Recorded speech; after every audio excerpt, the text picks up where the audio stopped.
sexto da pauta é um RI oriundo do 4º Juizado Especial Civil da Capital, tem como recorrente e recorrido Energisa Paraíba Distribuidora de Energia, advogado Geraldez Tomás Filho, e recorrente e recorrido José Ribamar Araújo de Almeida, advogado Denis Menezes de Andrade.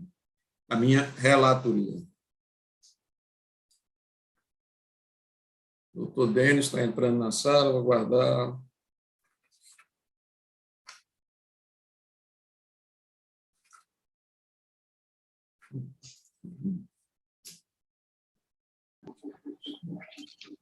Olá, bom dia, todos me escutam? Sim, seja bem-vindo, doutor Denis.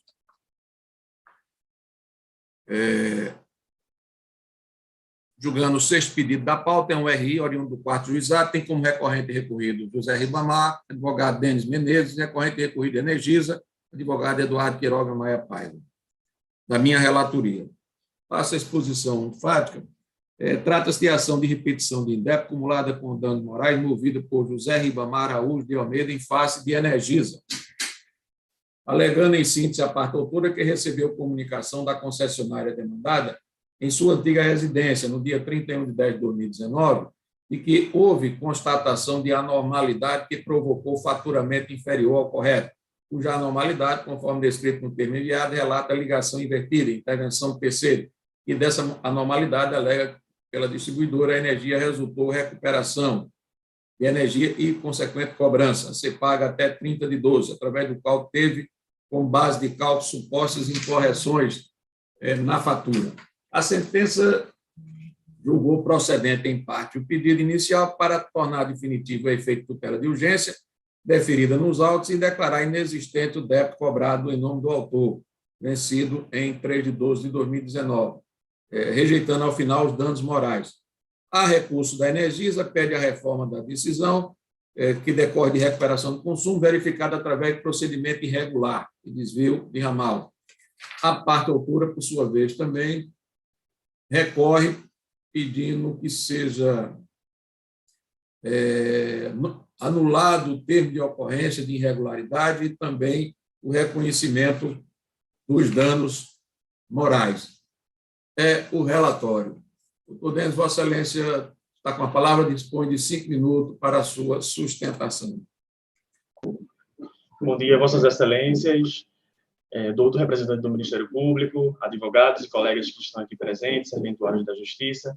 Essa é uma ação que se trata de uma repetição de indébito, pois o autor, ora recorrente, foi surpreendido meses depois com a cobrança de uma suposta irregularidade. Ocorre que essa cobrança foi feita exatamente no momento que o autor precisou se afastar da sua residência, se mudar para outro bairro para fazer um tratamento de saúde. O autor juntou aos autos esse contrato de aluguel, essa mudança para esse lugar, e, além disso, ainda na fase administrativa, o autor solicitou à Energisa a cópia do dossiê dessa suposta irregularidade para que ele pudesse tomar conhecimento e fazer uma defesa administrativa melhor junto à Energisa, o que não aconteceu. A Energisa não enviou o dossiê, o termo de ocorrência de irregularidade ao autor, o que, de início, já começa ferindo um princípio básico do consumidor, aquilo que está esculpido no artigo 6º, nos incisos 3 e 5 do Código de Defesa do Consumidor, que é o pleno acesso à informação. E aí, doutos julgadores, o que é que se observa nesse argumento inicial? É que se a Energisa tinha o dossiê, tinha esse termo que foi juntado ao processo posteriormente, por que é que não o enviou ao autor na época em que foi solicitado? A segunda, e aí, logo em seguida, quando esse termo foi juntado ao processo, se pôde verificar algumas inconsistências nesse termo. A exemplo da pessoa que assinou o termo, que é uma pessoa estranha ao autor. E aí, o autor, fazendo a pesquisa sobre o algoritmo do CPF utilizado, também se constatou que é falso o CPF usado para assinar o termo de ocorrência. Além disso, essa própria turma recursal, o próprio Tribunal de Justiça da Paraíba tem entendimento de que o termo de ocorrência de irregularidade precisa seguir uma série de normativas e que a sua não obediência implica em nulidade. Por exemplo, como houve uma perícia no contador de energia, haveria a necessidade de comunicação de 10 dias ao autor para que ele pudesse presenciar ou indicar alguém que também presenciasse essa perícia. Isso está descrito na Resolução 414 de 2010 da ANEEL, parágrafo 7, que é preciso ter uma comunicação por escrito ao consumidor devidamente comprovada de que será realizada uma perícia no seu contador. E isso não foi realizado. Apenas a Energisa foi lá, realizou uma modificação, colocou um termo no processo de uma pessoa estranha ao autor, que ele não reconhece, e simplesmente juntou isso no processo. Então, quando desprovida de comprovação técnica dos requisitos legais, à luz dessas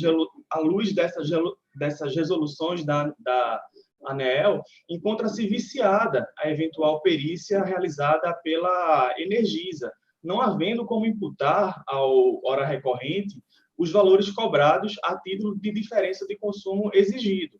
E aí, uma das requisições do autor hora recorrente é a nulidade desse débito, bem como a decretação da nulidade desse termo de ocorrência de irregularidade, porque ao autor ele conseguiu comprovar que não estava presente naquela ocasião, que não foi ele que realizou isso, entendeu? E a empresa, a Energisa, por outro lado, poderia ter, por exemplo, tomado o depoimento pessoal do autor para maiores esclarecimentos sobre esse termo, sobre essa pessoa estranha que assinou, sobre esse CPF falso que foi colocado no termo. Então, se constata, Vossas Excelências, que o termo de ocorrência de irregularidade ele está eivado de diversos vícios, conforme já relatado aqui. E até de forma administrativa, o autor não teve acesso a esse dossiê, conforme preconiza a nossa legislação consumerista. Então, por fim, o que o autor pede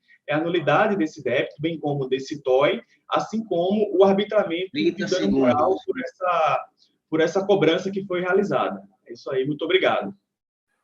Obrigado, doutor. Parabéns, Vossa Excelência, pela brilhante sustentação. Bom, são dois aspectos levantados. Primeiro, a questão da regularidade, a elaboração do documento atestando irregularidade no merecedor da parte autora. O advogado citou com muita propriedade, e resta confirmado nos autos, que esse cidadão não se encontrava no imóvel, pois o mesmo instrui a peça inicial com contrato de locação de unidade que, desde 2017, não se encontrava no imóvel. Termo de recuperação elaborado em 2019, época em que ainda se encontrava ausente da residência. E, por último, que essa inspeção foi realizada sem a presença do titular do domínio, e muito menos de algum inquilino, pois o terceiro é desconhecido, com CPF não identificado corretamente. Então, nesse aspecto, resta evidenciada a irregularidade da atuação da empresa. E outra banda também, eu entendo que não, estou entendendo aqui através do voto, que o simples fato de haver inspeção, ter sido projetada uma recuperação e efetuada as cobranças, não são motivos suficientes a configurar a existência de danos morais. Nós temos entendido aqui que o inadimplemento contratual não é causa suficiente para gerar danos morais. E, de outro lado, a parte também descurou-se de cautela de fiscalização da sua própria unidade, né? Deixou lá abandonado e alguém, não sei a razão disso aí, mas que mesmo não teve acesso às informações suficientes para sua defesa. De sorte que, com essas considerações, o voto está disponibilizado, eu fiz apenas um resumo, eu estou conhecendo de ambos os recursos, mas estou negando provimento a ambos os recursos das partes. É como eu estou encaminhando o voto, senhor. Doutor Zé Ferreira, com o voto da Vossa Excelência. Eu acompanho, Vossa Excelência. Doutora Túlia. Também, presidente. Idem. Proclamo o resultado. Conheceu-se de ambos os recursos, negou-se provimento, os termos do voto do relator, à unanimidade. Eu agradeço ao doutor Denis Menezes, seja sempre bem-vindo a esse colegiado. Obrigado, tenham um bom trabalho para vocês. O doutor também. Chamo a julgamento o quarto pedido de preferência, que é o 7º da pauta.